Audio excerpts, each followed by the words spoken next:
ہمارے چینل میں خوش آمدید۔ شروع کرتے ہیں آج کی کہانی۔ تدریس کے شعبے میں کیسے بھیڑیے ہیں، یہ میں نے جاننے میں اپنی زندگی گنوا دی۔ استاد کا صاحب کردار ہونا بے حد ضروری ہے۔ اسکول میں پڑھنے والی بچیاں کیا خود استانیہ بھی ان چال باز اور بے ضمیر مردوں سے محفوظ نہیں۔ میرا نام گل لالہ ہے۔ تدریس کے شعبے سے وابستہ ہوئے مجھے 19 سال بیت چکے ہیں۔ تصور بھی نہ کیا تھا کہ میری زندگی میں بھی کوئی ڈرامائی موڑ آئے گا۔ زندگی میں ہمارا بہت سے لوگوں سے واسطہ پڑتا ہے۔ میرے جیون میں بھی ایک ایسا شخص آیا جس نے میری سوچوں میں ہلچل مچا دی۔ نہیں جانتی ان کو مجھ سے سچی محبت تھی یا جھوٹی، مگر اظہار محبت کر کے اس نے مجھے چونکا ضرور دیا تھا۔ بہرحال دلوں کا حال تو اللہ ہی جانتا ہے۔ ان دنوں میں جس اسکول میں تدریسی فرائض سر انجام دے رہی تھی، میں نے ان کی نظروں میں پسندیدگی بھانپ لی تھی۔ بلا شبہ وہ ایک پرکشش شخصیت کے مالک تھے، لیکن شادی شدہ اور 4 بچوں کے باپ تھے، سو ان کے متعلق زیادہ سوچنا ٹھیک نہیں تھا۔ اس لیے میں ان سے دور رہتی تھی۔ ولید صاحب کے پڑھانے کا انداز بہت منفرد تھا۔ طلبہ و طالبات ان کو پسند کرتے تھے۔ میں بھی ان کے پڑھانے کے انداز سے بہت متاثر تھی۔ ایک دن وہ 8ویں جماعت کے بچوں کو نظم پڑھا رہے تھے، تب میں بے اختیار ان کی جماعت میں گئی۔ ان کے پڑھانے کے انداز کو سراہا۔ میں نے کہا، سر آپ تو پیدائشی ٹیچر ہیں، اللہ تعالیٰ نے آپ کو یہ صلاحیت ودیعت کی ہے۔ وہ اپنی تعریف سن کر بہت خوش ہوئے اور جواباً بولے کہ گل، آپ بھی پیدائشی ٹیچر ہیں۔ یوں ایک دوسرے کی تعریف سے ہمارے درمیان گفتگو کی ابتدا ہوئی۔ ایک روز انہوں نے مجھ سے کہا، میں حیرت میں ہوں کہ آپ ابھی تک سنگل ہیں۔ اس بات کے جواب میں نے کسی قسم کا رد عمل ظاہر نہ کیا اور چپ رہی۔ ایک روز لال رنگ کا لباس پہن کر اسکول گئی۔ انہوں نے میرے لباس کی تعریف کی۔ یوں ان کی طرف پہلی بار تعریف کا آغاز ہوا۔ میری خاموشی سے ان کی ہمت افزائی ہوئی۔ کچھ دنوں بعد کسی کام کے سلسلے میں ولید کو فون کیا تو انہوں نے کہا، آپ اتنی خوش لباس ہیں کہ ہر بار تعریف کرنے کو دل چاہتا ہے۔ واقعی آپ ہر لحاظ سے بہت اچھی ہیں۔ حیرت ہے کہ ابھی تک آپ نے شادی نہیں کی۔ اگر میں شادی شدہ نہ ہوتا تو اپنا رشتہ آپ کے گھر ضرور بھیجتا۔ ان کی ایسی باتوں پر میں نے چونکنا شروع کر دیا تھا۔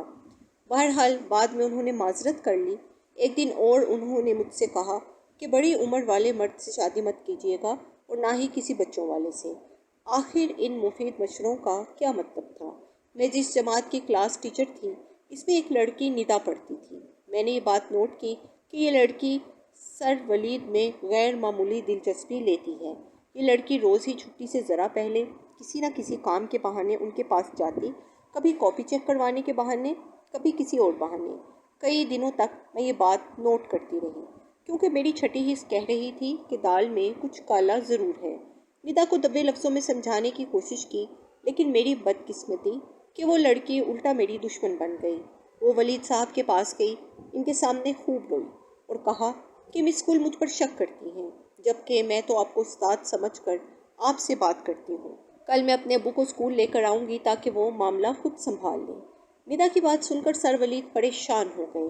میرے کلاس لینے کے دوران ہی انہوں نے مجھے باہر بلایا اور پوچھا کہ آپ نے ندا سے کیا کہا ہے جو روتی ہوئی میرے پاس آئی ہے۔ آپ مجھے بتائیے کہ آپ نے ایسا کیا دیکھا ہے جو آپ کا ذہن اس قسم کی بات کی طرف چلا گیا۔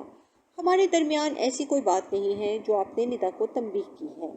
دراصل بچے اپنے اساتذہ کو پسندیدگی کی نظروں سے دیکھتے ہیں۔ آپ اس معاملے کو زیادہ نہ ہونے دیں۔ ندا کے والد ایک مولوی صاحب ہیں جن کے مراسم ہماری میڈم سے اچھے ہیں۔ میڈم تک بات پہنچ گئی، کہیں سے کہیں تک پہنچ جائے گی۔ ندا کے حوالے سے ہمارے درمیان اس روز کافی لمبی گفتگو ہوئی تھی۔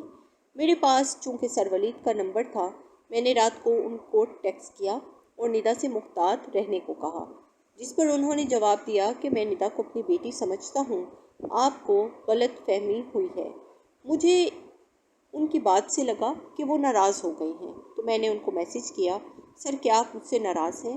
انہوں نے فوراً جواب دیا، بالکل نہیں، میں آپ سے ناراض نہیں ہو سکتا، لیکن آپ سے کچھ کہنا ہے۔ اس کے بعد انہوں نے مجھ پر اپنی پسندیدگی کی وضاحت کر دی۔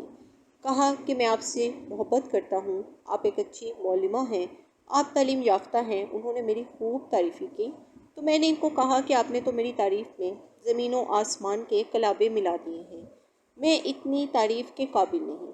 بولے، ارے نہیں گل، آپ واقعی انمول ہیں۔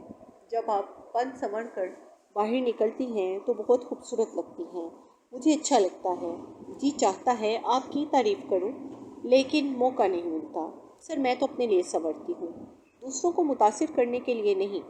انہوں نے جواب دیا کہ انسان کسی نہ کسی کے لیے تو سنورتا ہی ہے۔ میں ان کے جواب سے دم بخود رہ گئی۔ کچھ دن گزرے تھے کہ نیتا نے اس واقعے کو پھر سے رنگ دینے کی کوشش کی اور اپنی بڑی بہن کو، جو اسی اسکول میں پڑھتی تھی، میرے پاس لے آئی۔ اس کی بہن نے مجھ کو اسکول سے نکلوانے کی دھمکیاں دی۔ میں نے سر سے ذکر کیا تو انہوں نے میری بہت مدد کی۔ نیتا اور اس کی بہن کو سمجھا کر نارمل کیا، بات میڈم تک نہ پہنچنے دی۔ یوں وہ میرے محسن ثابت ہوئے۔ انہوں نے اس سارے معاملے میں مجھ پر ایک حرف بھی نہ آنے دیا، جس کے لیے میں ان کی انتہائی شکر گزار تھی۔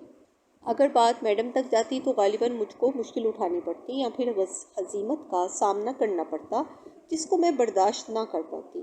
ان کی اپنے لیے پسندیدگی تو مجھ پر ظاہر ہو چکی تھی۔ میں نے بھی ان سے کہا کہ آپ میرے آئیڈیل ہیں، لہٰذا دوسری شادی کو انہوں نے دھوکہ قرار دیا۔ ساتھ یہ بھی کہہ دیا کہ ہم رابطے میں رہیں گے تو ایک دوسرے کو جانیں گے۔ ہمارا مذہب ان رابطوں کی اجازت نہیں دیتا۔ کہنے لگے، ہر بات پر آپ مذہب کو کیوں بیچ میں لے آتی ہیں؟ مجھ کو ان کی یہ بات سن کر دھچکا لگا۔ ان دنوں میں نے یہ بات بھی نوٹ کی کہ وہ خود بھی نقص سے درست ہو کر اسکول آنے لگے تھے۔ انہوں نے ایک روز بھی رابطہ کیا تو میں نے ان کو ٹیکسٹ کیا کہ سر آپ بلا وجہ مجھ سے کیوں رابطے میں رہنا چاہتے ہیں؟ آپ شادی شدہ ہیں، آپ کے اور میرے راستے جدا ہیں۔ بولے، میرے دل میں بھی آپ کے لیے کوئی طمع نہیں ہے، رابطے میں اس لیے رہنا چاہتا ہوں کہ آپ ذہین ہیں، اچھی انسان ہیں۔ انہوں نے ندیدہ کے حوالے سے کچھ باتیں کر کے مجھ سے رابطے کا سلسلہ آگے بڑھایا۔ میں ان کی باتوں کو چپ کر کے سنتی رہی۔ جب کافی دیر گزر گئی اور انہوں نے باتوں کا سلسلہ بند نہ کیا تو میں نے کہا، آپ سو جائیں، شام کو بھی ٹیوشن پڑھاتے ہیں، دن بھر کے تھکے ہارے ہیں۔ جواب میں بولے، آپ سے بات کر کے میری ساری تھکن اٹھ جاتی ہے۔ میں ان کی اس بات پر حیران رہ گئی۔ وہ اب کھل کر میرے سامنے آ گئے اور میری تعریف کرنے لگے اور کہا کہ اب آپ سے بات کیے بغیر میرا گزارا نہیں۔ مجھے ان کی یہ بات ایک آنکھ نہ بھائی۔ بے حد ضبط کا مظاہرہ کرتے ہوئے میں نے فون بند کیا اور اپنی کم عقلی پر ماتم کرنے لگی کہ آخر کیوں سر ولید سے نہ چاہتے ہوئے بھی رابطے میں ہوں۔ انہوں نے مجھے پھنسانے کے لیے پہلے شرافت کا ڈھونگ رچایا اور اب کھل کر اپنی چاہت کا اظہار کر کے مجھے رسوا کرنے کی کوشش میں لگے ہوئے تھے۔ میں نے انہیں سمجھنے میں دیر کر دی۔ وہ خود کو مہذب ثابت کر کے یہ گھناؤنا کھیل کھیل رہے تھے۔ نیتا کا معاملہ بھی اتنا سیدھا نہ تھا، وہ اس کے ساتھ بھی ایسی ہی باتیں کرتے تھے۔ یہ بات تو بعد میں جا کر کھلی کہ پہلے اسکول سے بھی اسی لیے ان کو نکالا گیا تھا۔ میں ان کو رہبر سمجھا کرتی تھی، لیکن یہ اندازہ نہ ہو سکا کہ میں ویسی لڑکی نہیں کہ احترام کے رشتے میں ملاوٹ کروں گی۔ انہوں نے استاد کا رتبہ میرے سامنے گرا دیا کہ مرد صرف مرد ہوتے ہیں اور مرد عورت کی دوستی بنا لالچ کے نہیں کرتے۔ رشتوں کی اس کھوٹ نے دل بجھا دیا۔ اپنی اس تذلیل پر میں خاموش نہیں رہ سکتی تھی۔ ان کو اسکول جا کر صاف کہا کہ آپ کو کیا حق پہنچتا تھا کہ آپ اس طرح میری تذلیل کریں۔ میں اس کے لیے آپ کو کبھی معاف نہیں کروں گی۔ ولید کو مجھ کو میرے سے اس قسم کے شدید رد عمل کی بالکل بھی توقع نہیں تھی۔ وہ میرے منہ سے یہ بات سن کر حیران و پریشان رہ گئے۔ کہنے لگے، میں نے سچ بات کی ہے، پر میرے دل میں ان کے لیے مروت بھی نہ رہی اور میں نے اس کے بعد ان سے بات چیت کرنا بالکل بند کر دی۔ مجھے ان سے نظر ملانا مشکل لگتا تھا۔ سچ کہوں تو میں اس واقعے کے بعد میرا اسکول میں بھی دل نہیں لگتا تھا۔ میں نے اسکول چھوڑنے کا ارادہ کیا۔ دراصل انہوں نے مجھے ایک ایسی لڑکی سمجھا جو ٹائم پاس کرتی ہے۔ اس کے بعد میں نے وہ اسکول چھوڑ دیا۔ انہوں نے ایسی باتیں کر کے میرے دل کو ٹھیس پہنچائی جن کی مجھ کو بالکل بھی توقع نہیں تھی۔ افسوس اس بات کا بھی ہے کہ زندگی میں اگر کسی کو اچھا جانا اس پر اعتبار کیا تو وہ بھی ولید سر تھے، لیکن وہ مجھ سے مخلص نہیں تھے۔ مجھ سے جھوٹ بولتے رہے کہ وہ ایک مخلص انسان ہیں۔ انہوں نے میری امیج کو توڑتے ہوئے یہ نہ سوچا کہ مجھے دکھ ہوگا۔ انہوں نے صرف اپنا دل بہلایا۔ کاش میں ان سے رابطے میں نہ رہتی تو یہ نوبت نہ آتی۔ اللہ تعالیٰ ان کو ہدایت دے کہ وہ آئندہ کسی کے جذبات سے اس طرح نہ کھیلیں جو کسی معصوم دل کے لیے تکلیف دہ ہو۔